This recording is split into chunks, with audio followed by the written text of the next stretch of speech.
Hi friends, எல்லோரும் எப்படி இருக்கீங்க? நம்ம இன்றைக்கி ராணி அடுப்பாங்கரையில் என்ன பார்க்க போகிறோன்னா, சப்பாத்திக்கு ஏற்ற ஒரு சைட் டிஷ்ஷான எக் கிரேவி தான் பார்க்க போகிறோம். அது எப்படி பண்ணுறதுன்னு வீடியோவில் போய் பார்க்கலாம் வாங்க. முதல்ல ஒரு மிக்ஸி ஜாரில் ஒரு 2 பெரிய தக்காளி பழத்தை எடுத்துக்கோங்க. 2 பச்சை மிளகாய் சேர்த்து நல்லா ஃபைன் பேஸ்ட்டாக அரைச்சி எடுத்துக்கோங்க.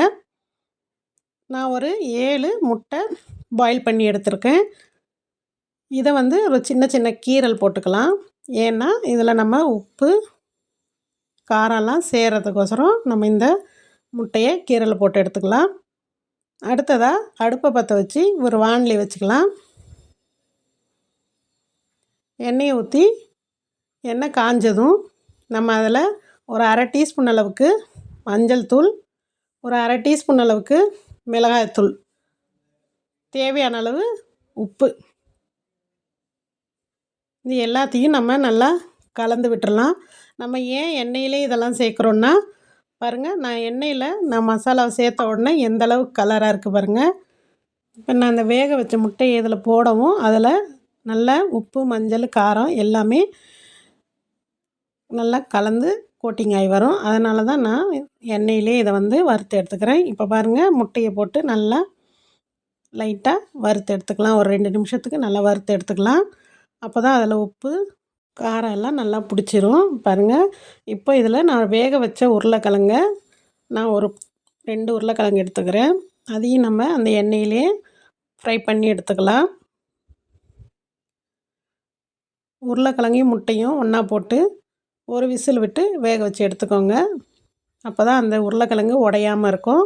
நம்ம இந்த எண்ணெயில் ஃப்ரை பண்ணும்போது உப்பு காரம்லாம் நல்லா சேர்ந்து வந்துடும். பாருங்கள், இந்த அளவுக்கு வறுத்து எடுத்துக்கோங்க. இது ஒரு பிளேட்டுக்கு மாற்றிக்கலாம்.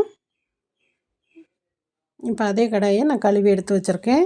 இதில் தேவையான அளவு எண்ணெய் ஊற்றிக்கலாம்.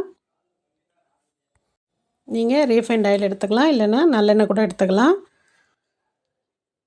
இதில் தேவையான அளவு கடுகு, ஜீரகம், சோம்பு, இது 3ஐயும் போட்டு பொரிய விட்டுறலாம்.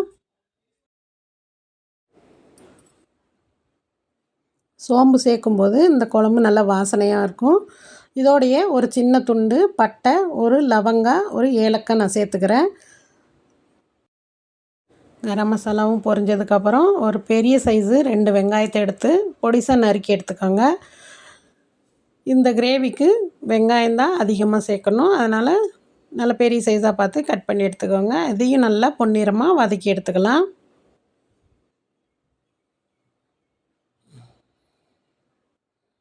நமக்கு வெங்காயம் சீக்கிரம் வதங்கி வரணும் அப்படின்னா நம்ம ஒரு அரை டீஸ்பூன் அளவுக்கு உப்பு சேர்த்து வதக்கிட்டால் சீக்கிரமாக வதங்கி வந்துடும். நான் இப்போ ஒரு அரை டீஸ்பூன் அளவுக்கு உப்பு சேர்த்துக்கிறேன். உப்பு போட்டு நல்லா வதக்குனா நல்லா வதங்கி வந்துடும்.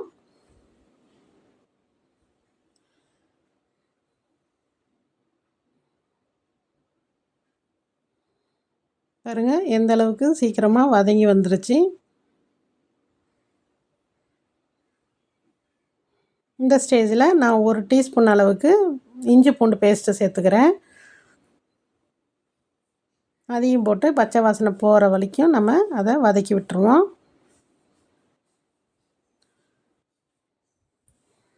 அதுக்கப்புறம் நம்ம அரைச்சி வச்ச தக்காளி பேஸ்ட்டை நம்ம இதில் சேர்த்துக்கலாம்.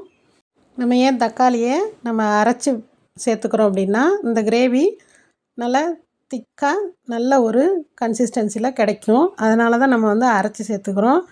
நம்ம கட் பண்ணி சேர்த்தோம்னா கொந்து கொந்தாக இருக்கும். இப்போ நம்ம இதில் இருக்க தண்ணியெல்லாம் சுண்டை வற்றுற வரைக்கும் வதக்கி விட்டாச்சு. பாருங்கள், இந்த அளவுக்கு நமக்கு சுண்டை வதங்கி வந்துருச்சு. இப்போது இந்த ஸ்டேஜில் நம்ம தேவையான அளவு மசாலா சேர்த்துக்கலாம். நான் காஷ்மீரி மிளகாய்த்தூள் அரை டீஸ்பூன் போட்டுக்கிறேன். 1 டீஸ்பூன் அளவுக்கு மிளகாய்த்தூள் போட்டுக்கிறேன். உங்கள்கிட்ட இல்லைன்னா தூளையே 1.5 ஸ்பூன் அளவுக்கு சேர்த்துக்கோங்க. இப்போ இதில் கரம் மசாலா 1 டீஸ்பூன் சேர்த்துக்கிறேன். மஞ்சள் தூள் 1 டீஸ்பூன் அளவு சேர்த்துக்கிறேன். தனியாத்தூள் ஒரு 2 டீஸ்பூன் சேர்த்துக்கிறேன்.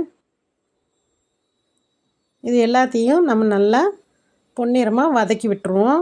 மசாலா பச்சை வாசனை போகிற அளவுக்கு நம்ம அந்த வெங்காயத்தோடு நல்லா கலந்து வதக்கி விட்டுறலாம்.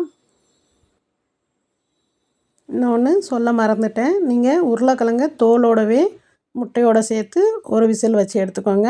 அரிஞ்சு போட்டு வேக வச்சிங்கன்னா குழஞ்சிரும்.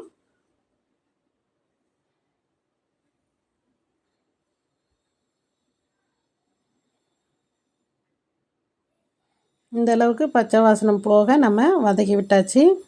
இப்போ இதில் தேவையான அளவுக்கு தண்ணியை சேர்த்து நம்ம கிரேவி பண்ணிக்கலாம்.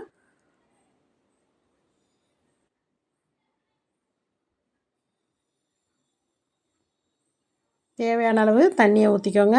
உங்களுக்கு கிரேவி கன்சிஸ்டன்சி எந்த அளவுக்கு தேவையோ அதுக்கு தகுந்த மாதிரி பார்த்து தண்ணியை ஊற்றிக்கோங்க.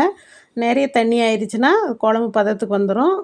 கிரேவிங்கிறதுனால கொஞ்சமாக தண்ணி ஊற்றி அந்த முட்டை உருளைக்கிழங்கு முழுகிற அளவுக்கு தண்ணி இருந்தால் போதும். அந்த அளவுக்கு நீங்கள் தண்ணி சேர்த்து ஒரு கரெக்டாக ஒரு 10 நிமிஷம் கொதிக்க விட்டுருங்க. பாருங்கள், நான் சேர்த்துருக்க தண்ணி இந்த அளவுக்கு தண்ணியோடு இருக்குது பாருங்கள். இப்போ தேவையான அளவுக்கு உப்பு சேர்த்துக்கலாம்.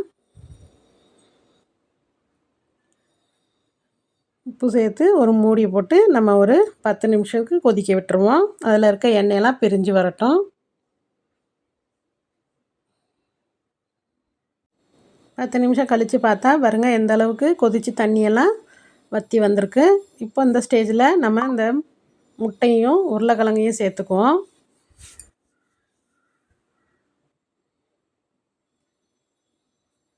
பாருங்கள், நான் தண்ணி ஊற்றின தண்ணி அந்த முட்டை உருளைக்கிழங்கு முழுகிற அளவுக்கு தான் இருக்குது. இதுக்கு மேலே தண்ணி வச்சிங்கன்னா நமக்கு கிரேவி பதம் வராது. அதனால் இந்த அளவுக்கு தண்ணி ஊற்றிக்கோங்க.